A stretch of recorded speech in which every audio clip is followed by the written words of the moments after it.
نحمدہ ونصلی علی رسولہ الکریم۔ بچے کی تربیت پر والدین کے اخلاق و عادات بہت زیادہ اثر انداز ہوتے ہیں، کیونکہ بچے کی تربیت میں سب سے اہم کردار والدین ادا کرتے ہیں۔ والدین ہی بہترین تربیت کر کے بچوں کو کامیاب اور با اخلاق انسان بناتے ہیں، یا غلط تربیت کر کے یا تربیت سے غفلت کے مرتکب ہو کر اس کی کجروی کا سبب بنتے ہیں۔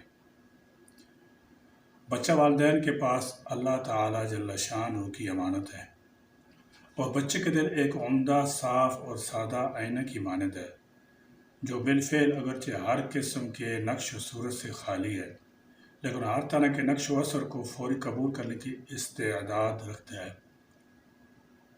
اسے جس چیز کی طرف چاہیں مائل کیا جا سکتا ہے، اگر اس میں اچھی عادتیں پیدا کی جائیں اور اسے علم نافع پڑھایا جائے تو وہ عمدہ نشو و نما پا کر دنیا اور آخرت کی سعادت حاصل کر لیتا ہے۔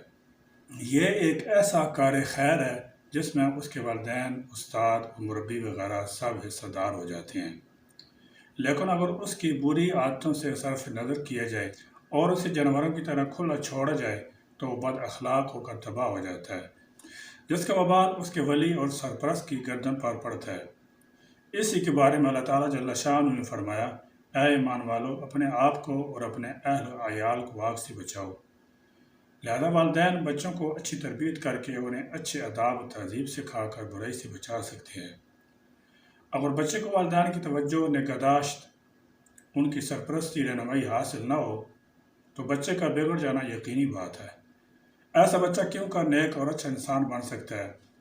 والدین کو تربیتی ذمہ داریوں کی ترغیب حضور نبی کریم صلی اللہ تعالیٰ علیہ وسلم کی حدیث مبارکہ سے بھی ملتی ہے۔ سیدنا انس بن مالک رضی اللہ تعالیٰ عنہ روایت کرتے ہیں کہ حضور نبی کریم صلی اللہ تعالیٰ علیہ وسلم نے فرمایا، اکرموا اولادکم واحسنوا ادبہم۔ اپنی اولاد کی عزت افزائی کیا کرو اور انہیں اچھے آداب سکھایا کرو۔ لہذا والدین کی ذمہ داری ہے کہ وہ اپنے بچوں کی تربیت کو معمولی تصور نہ کریں، بلکہ اس سلسلے میں اپنے فرائض خلوص لگن کے ساتھ سر انجام دیں، ان کے اندر اچھے آداب و صفات پروان چڑھائیں، ان کی خوابیدہ صلاحیتوں کو جلا بخشیں، ان میں کجی اور سطحیت پیدا نہ ہونے دیں، ان کے اندر وسعت قلبی، صداقت، دیانت، صبر، استقامت، احسار و قربانی، ہمدردی، غمگساری، تواضع، انکساری اور مہمان نوازی اور فیاضی کی صفات پیدا کریں۔ نیت، گالی گلوچ، غیبت، چغل خوری، کذب، خوف، بزدلی جیسے رذائل اخلاق سے بچائیں۔ وآخر دعوانا الحمد للہ رب العالمین۔